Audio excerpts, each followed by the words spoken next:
ashes symbolize a place of death and mourning. There is no life there.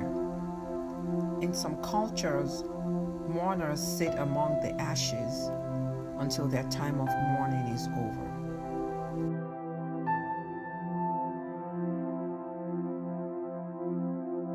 Are you so caught up in what might have been that your present life is passing you by?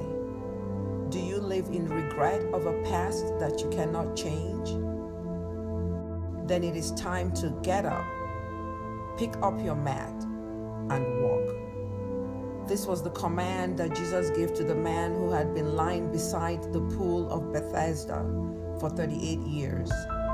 He does not have a name, but he could easily be any one of us. He deserved to feel sorry for himself and have Jesus feel sorry for him. After all, nothing could have been worse than watching others jump into the healing waters of the pool year after year, while the man was stuck in his misery and could not see a way out.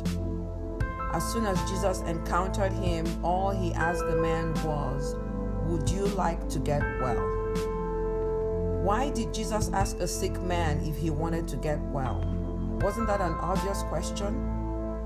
After all, we are told that Jesus saw him and knew he had been ill for a long time. The man's response explains Jesus' question very clearly.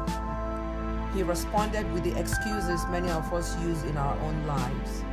I can't. Poor me. I am all alone.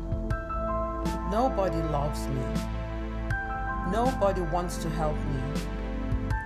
Others cheat me and take advantage of my circumstances. I will never get well.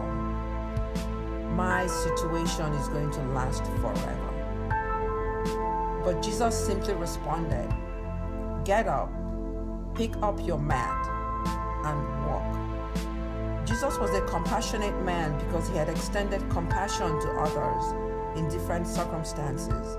But he knew that in this instance, time was of the essence. This man had to be delivered from his 38-year pity party.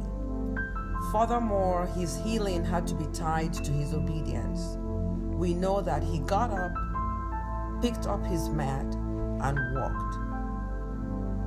Today, God is still asking, would you like to get well? You too can rise up out of the ashes you have dwelled in for so long. For you, it may not have been 38 years, but it has been long enough. God is waiting for you to respond in obedience. He wants you to desperately want to be made whole. He wants to give you beauty in exchange for the ashes of your broken dreams, to give you the oil of joy instead of the mourning in your heart from broken dreams, to give you a garment of praise in place of the garments of mourning you are wearing.